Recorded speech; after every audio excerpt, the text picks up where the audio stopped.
Obras incompletas de Sigmund Freud, livro Neurose, Psicose e Perversão, editora Autêntica. Cartas e manuscritos. Seleção da correspondência com Fliess, 1887 a 1904. Manuscrito K. As neuroses de defesa, conto de fadas natalino. Existem 4 tipos e muitas formas dessas neuroses. Posso apenas traçar uma comparação entre histeria, neurose obsessiva e uma forma de paranoia. Elas têm diversas coisas em comum. São aberrações patológicas de estados psíquicos afetivos normais do conflito, histeria, da recriminação, neurose obsessiva, da ofensa, paranoia, do luto, amência alucinatória aguda. Distinguem-se desses afetos não por levarem a nenhuma resolução, mas a um dano permanente do eu. Elas surgem das mesmas ocasiões que seus modelos afetivos, se, para o desencadeamento, mais 2 condições forem preenchidas, que seja de natureza sexual e que ocorra no período anterior à maturidade sexual, condições da sexualidade e do infantilismo. Sobre as condições da pessoa, não conheço nada de novo. Gostaria de dizer que, de maneira geral, a hereditariedade é uma condição a mais, no que ela facilita e intensifica o efeito patológico. Portanto, é aquela condição que possibilita, sobretudo, as gradações do normal ao extremo. Não creio que a hereditariedade determine a escolha da neurose de defesa. Existe uma tendência normal à defesa, isso é, tendência contrária a direcionar a energia psíquica de tal maneira que produza desprazer. Essa tendência, que está ligada às fundamentais relações do mecanismo psíquico, princípio de constância, não se pode ser empregada contra as percepções, pois estas sabem como conquistar a atenção, testemunhada pela consciência. Ela só é levada em conta contra lembranças e representações do pensamento. Ela é inócua quando se trata de representações que na época estavam ligadas ao desprazer, mas que não são capazes de suscitar nenhum desprazer atual, a não ser o recordado. Em tais casos, ela também pode ser superada pelo interesse psíquico. No entanto, a tendência à defesa se torna nociva quando se volta para representações que, mesmo como recordações, podem ocasionar um novo desprazer, tal como é o caso das representações sexuais. De fato, aqui se realiza a única possibilidade de a lembrança produzir, a posteriori, o efeito de uma liberação mais intensa do que a sua vivência correspondente. Para isso, só é preciso uma coisa, que entre a vivência e a sua repetição na lembrança se interponha por verdade, que tanto intensifica o efeito do despertar. Para essa exceção, o mecanismo psíquico parece não estar preparado. Por isso, a condição para que se fique livre das neuroses de defesa é que não ocorra nenhuma irritação sexual significativa antes da puberdade, cujo efeito, aliás, deve ser ampliado até uma magnitude patologizante através da disposição hereditária. Daqui se ramifica um problema colateral. Aqui se deve o fato de que, sob condições análogas, produza-se, em vez da neurose, a perversidade ou simplesmente a imoralidade.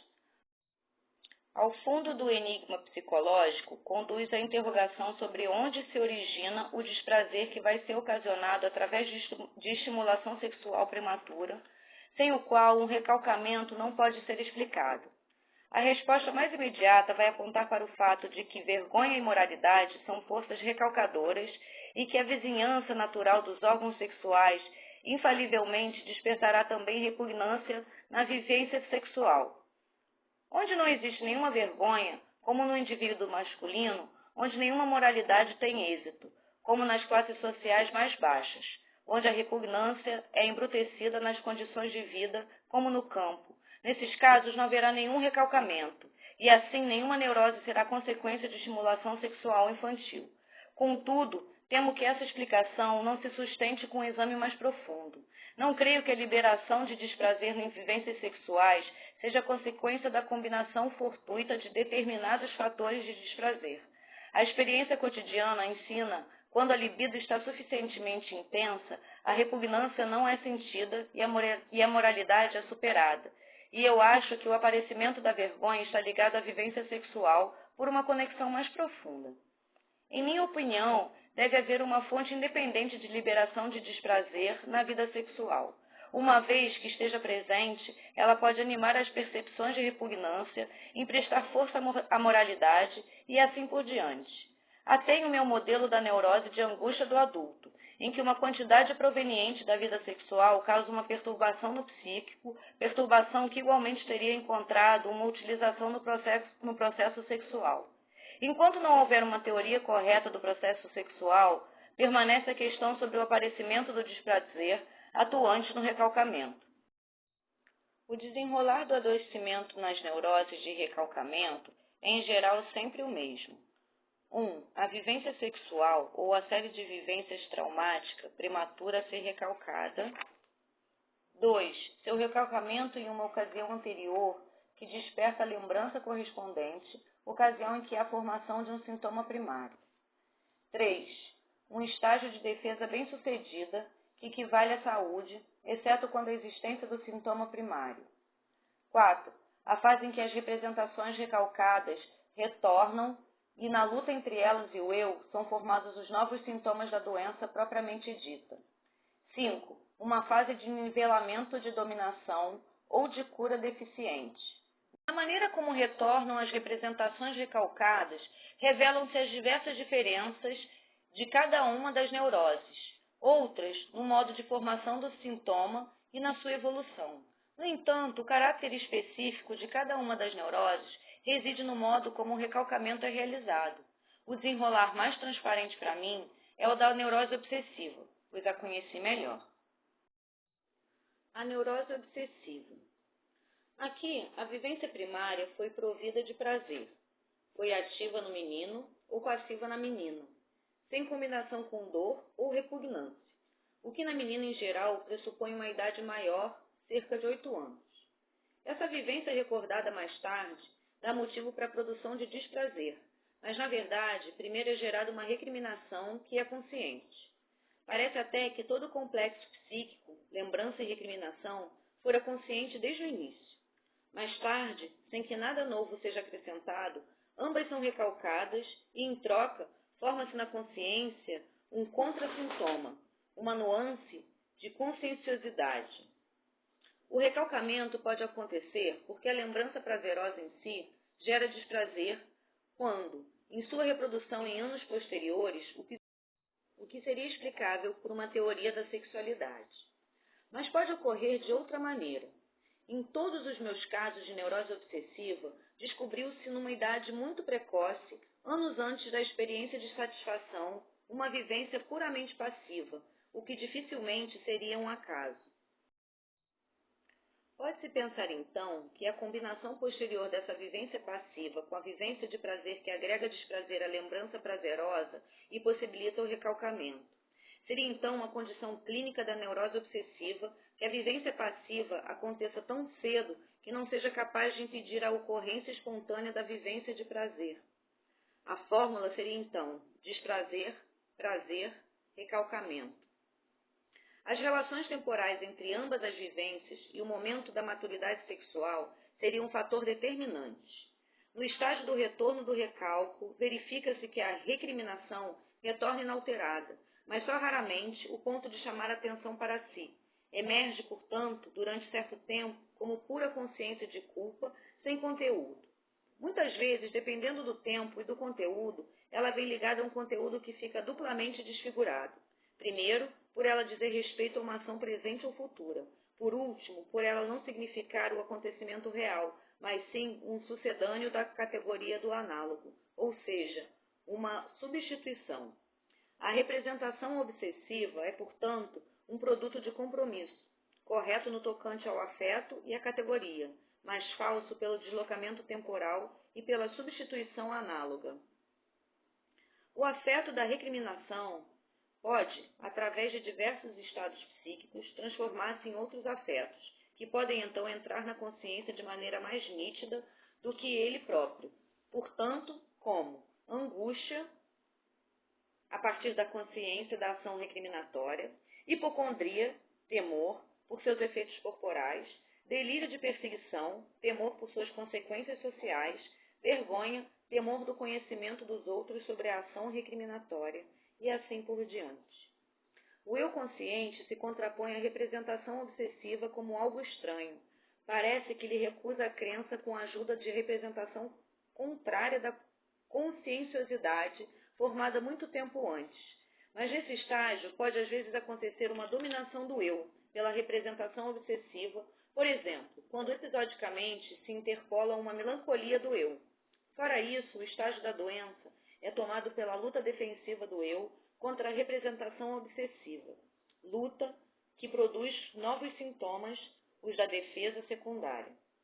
A representação obsessiva é como qualquer outra, atacada de forma lógica, apesar de sua compulsão não poder ser resolvida.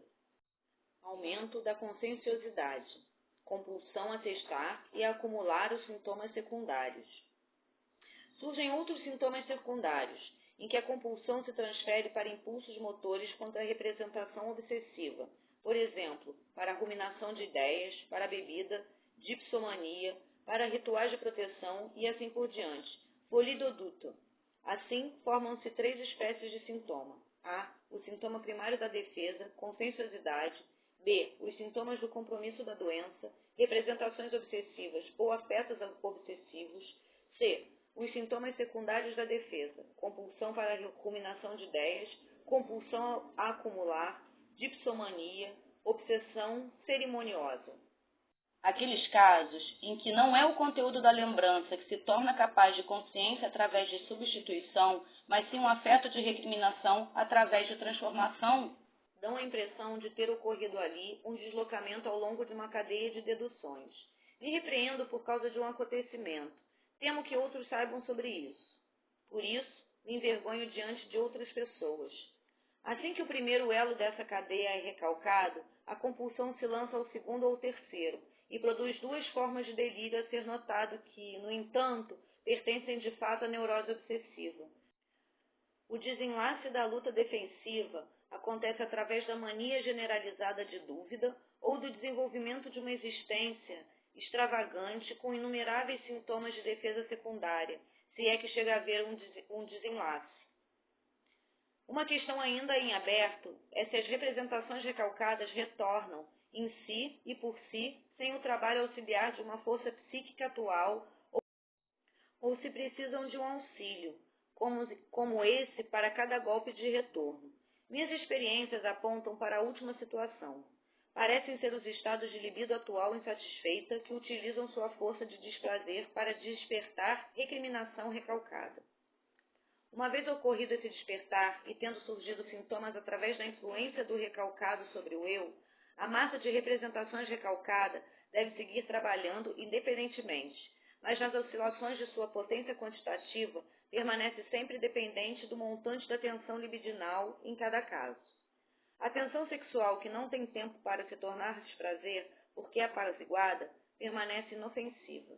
Os neuróticos obsessivos são pessoas que finalmente correm o perigo de que toda a tensão sexual neles produzida diariamente se transforme em recriminação ou em sintomas que são sua consequência, mesmo que no presente não reconheçam novamente aquela recriminação primária.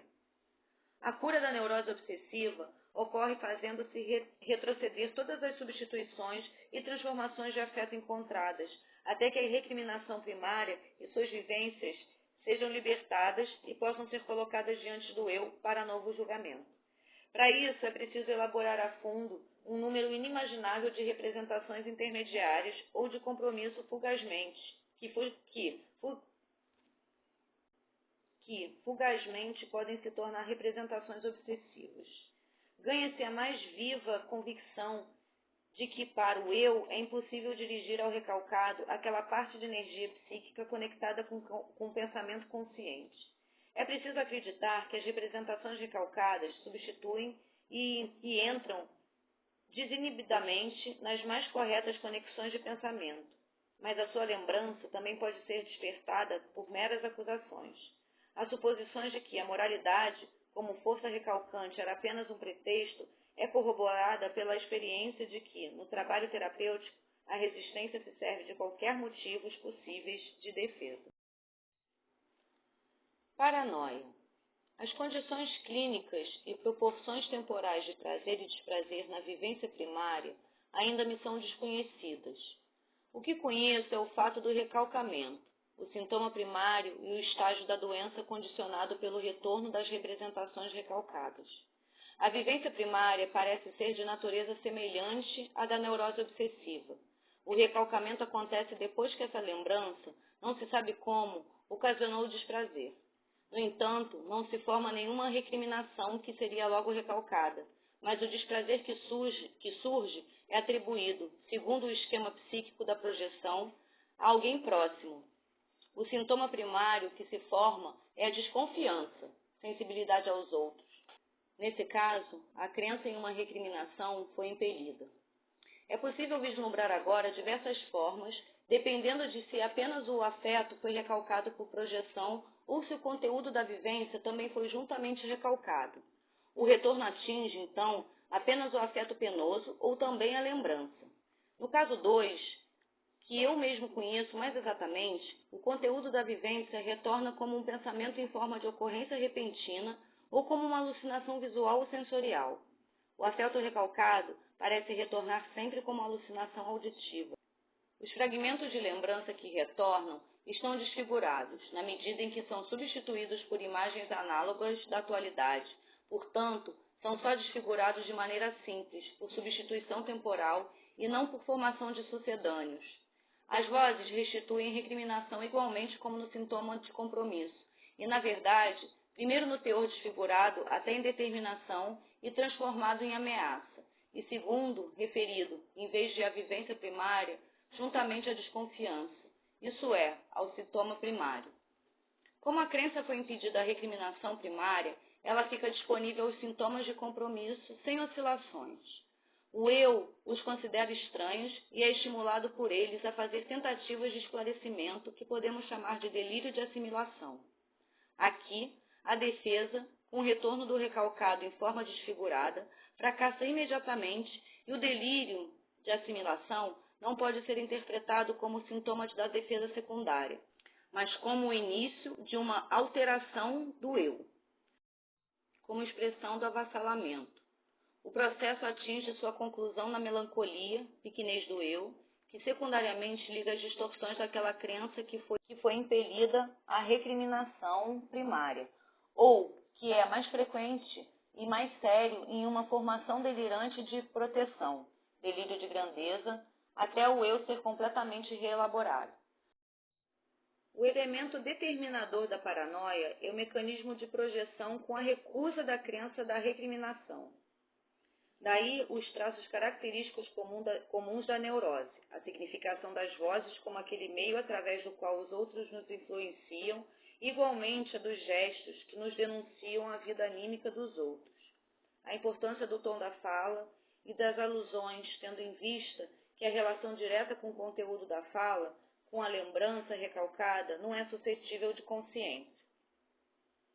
O recalcamento teve lugar na paranoia a partir de um processo consciente e complicado de pensamento, impedimento da crença. Talvez isso seja um indício de que ela só se instalou numa idade mais tardia do que na neurose obsessiva e na histeria. As premissas do recalcamento são sem dúvida as mesmas. Ainda está pendente se o mecanismo de projeção se situa inteiramente à disposição individual ou se é escolhido a partir de determinados fatores temporais e fortuitos. 4 espécies de sintomas. A. Sintomas primários de defesa. B. Sintomas de compromisso do retorno. C. Sintomas secundários de defesa. D. Sintomas de subjugação do eu. Histeria. A histeria pressupõe necessariamente uma vivência primária de desprazer, portanto, de natureza passiva. A passividade sexual natural da mulher explica sua predileção pela histeria. Quando encontrei histeria em homens, pude comprovar extensa passividade sexual em sua amnésia. É condição da histeria, além disso, que vivência desprazerosa primária não aconteça numa idade muito precoce, quando a liberação de desprazer é ainda muito limitada e quando ainda podem ocorrer eventos prazerosos de maneira independente. Do contrário, chega-se apenas à formação de representações obsessivas. É por isso que nos homens encontramos com frequência uma combinação de ambas as neuroses ou de substituição de uma histeria inicial por uma neurose obsessiva posterior. A histeria começa com a subjugação do eu, que é o fim onde leva a paranoia.